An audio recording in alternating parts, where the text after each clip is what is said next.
How's it going, fam? Welcome back to Erica's EDC, and today we are doing the full review of the Sage 5 Lightweight from Spyderco.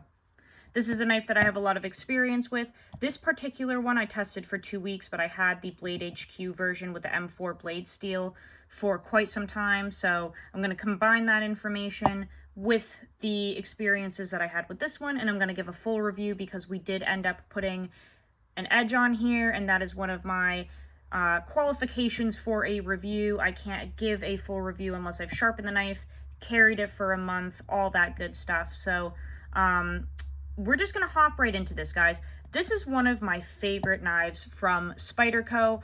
I think that it has a lot of features that are above and beyond a lot of the other offerings from Spyderco in terms of their lightweight knives. To me, a lightweight knife has to come in at under 3 ounces, and this one is 2.9, so this is a lightweight knife. But we have a lot of cool features in this one that I really appreciate over the other models. So first off, we have overbuilt hardware here. We have some really large standoffs and pillars. We have a great compression lock. And we do have full liners on this knife, so even though it's lightweight, it's very rugged and robust because we have those full liners there. So you don't get that handle flex that we do in, let's say, the Benchmade bug out, and a lot of people don't enjoy this, right? So a lot of people think that this feels cheap and flimsy. They don't like it. We do not have that in the Sage 5 Lightweight. We have the compression lock, which is super, super fidgety. I'm not a fidgeter, but if you were, that is a lot of fun to mess around with. And it's also just easy to open and close one-handed if that's important to you. We have great action on there, of course. The D10 is fabulous. One of the best selling points of this knife for me is the ergonomics. So this is very much reminiscent of the Native 5 Lightweight in my opinion, but it's kind of better because we have the compression lock. I really like the blade shape on this one.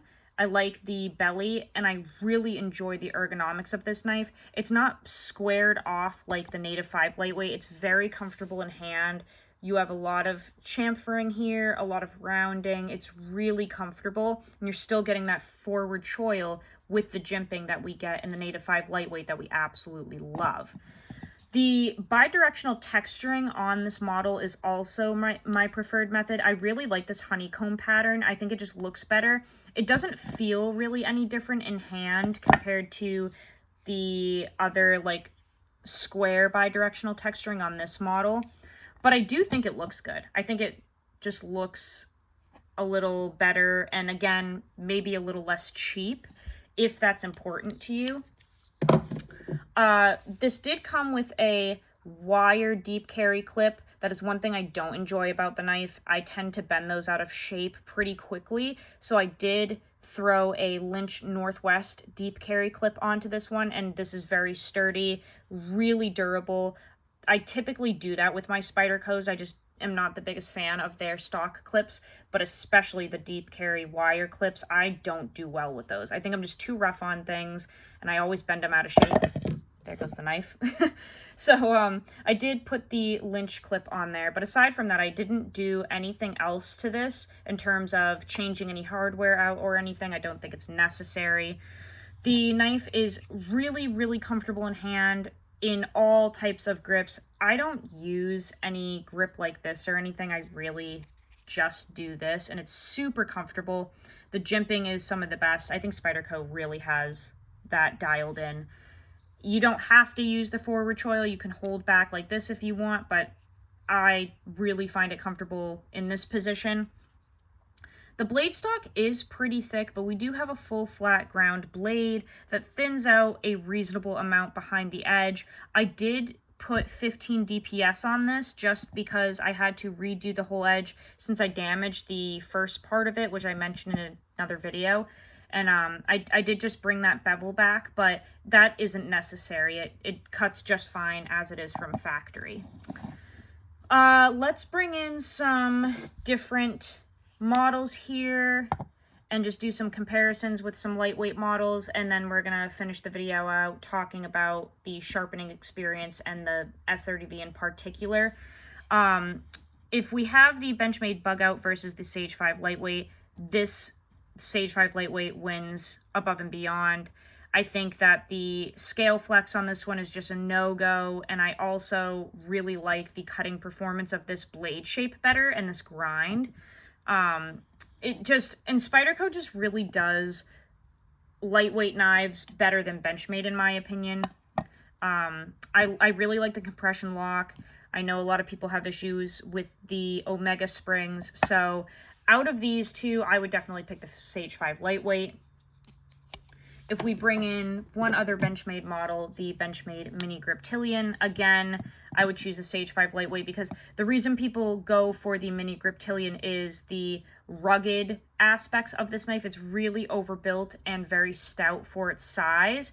We also have the thumb hole here, and I guess you could call this a sheep's foot, but out of these two, again, I would give it to the Sage 5 lightweight because this is equally as durable and rugged and robust as this knife, but I think that it's actually more comfortable, and I really like that forward choil, and I really like that full flat ground blade as opposed to how thick this one is behind the edge, because this is just flat ground, I think, or yeah, I think that's just flat ground.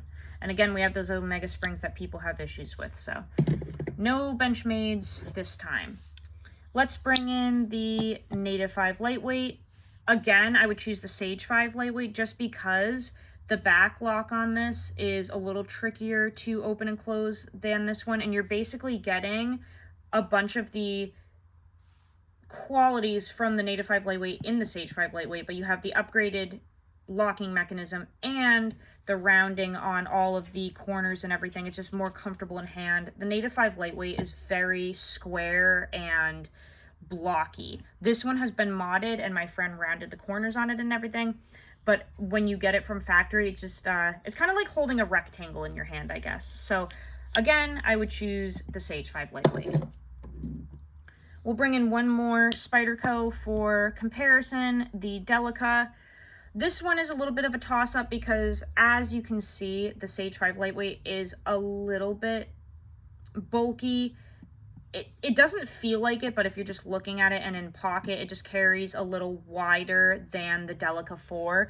So if that's something that you think will bother you, then maybe go for the Delica 4. But again, compression lock on this one, I like that better. I really actually like this blade shape better too than the Delica. So if we're just talking about these two head to head, that one is a little bit trickier because I do love the slim aesthetics of the Delica, but I don't know, the Sage 5 lightweight just has a lot going for it.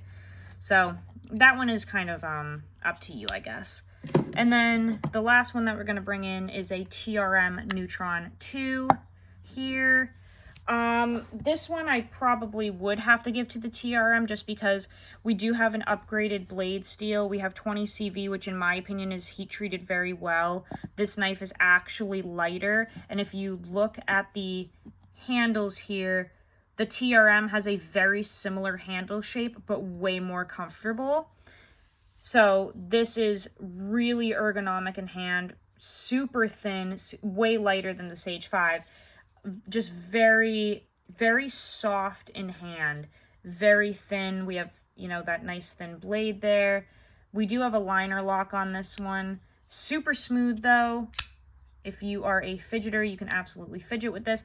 And the one thing that the TRM has over this is I really like the construction of this knife. I like that you can just take out these two screws. You can change your handle scales out. It's very easy to take apart and such. I have had trouble in the past taking Spydercos apart. I don't know. Sometimes I had trouble with them being like Loctited. Sometimes I had trouble with like getting them back together centered. Not all the time. It's kind of a hit or miss for me, I guess. I just like working on TRM knives better than I like working on Spydercos. I would even go as far to say I like working on Benchmades better than I like working on Spydercos. But I really do like this Neutron 2 here, and I think these are very similar knives.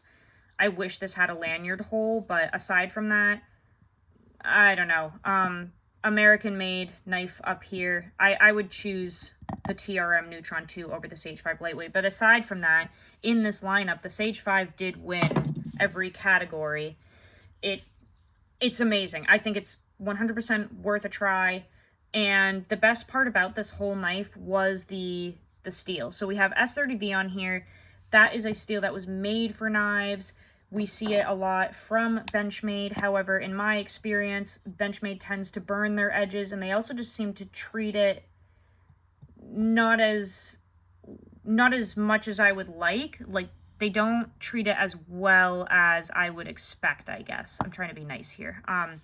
Spyderco seems to really have their heat treat dialed in for all of their steels, including S30V. The edge retention on this S30V was above and beyond any S30V I've used from Benchmade. Now, as you can see, this still has the factory edge, so I'm not talking about this exact knife, but in general, S30V from Benchmade, I just haven't had the best luck with. I just don't think it performs as well as it could. This was incredible. And the toughness was there. The edge retention is absolutely there. One of the best parts was the sharpening experience. So I had to do this freehand on some DMT stones. It did not take a lot of time at all. It felt very hard on the stones, but it wasn't like difficult to work with. It just felt nice. But I did bring that edge back. It's 15 DPS now. And the burr came up really beautifully. It was one of those like wire hair burrs. It literally just looked like a thick hair throughout the whole thing, and I was able to literally pluck it off.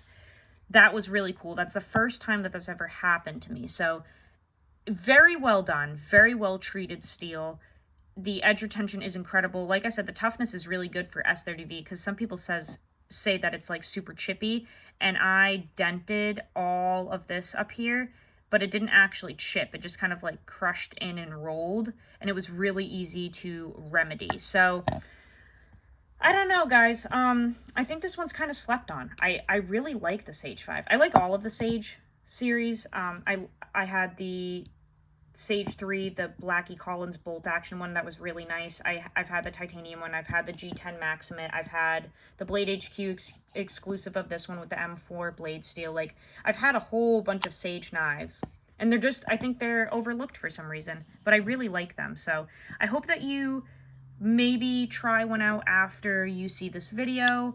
It is one of my most recommended knives, especially for lightweight knives that are very comfortable and rugged. You can absolutely beat on this thing and not have to worry about it. The S30V is done way better than a lot of other production companies, and in my opinion, I think that the Ergonomics are above and beyond a lot of its siblings from the Spyderco family. So I would give it a try, guys. They are in stock pretty much everywhere all the time, so you shouldn't have an issue getting one. The exclusives are a different story, but I really like the base line, honestly. That's it today. I gotta go get ready for work. I will see you guys on the next video. Go use your shit, learn how to sharpen your knives, and I will see you so soon. I love you all very much. Peace.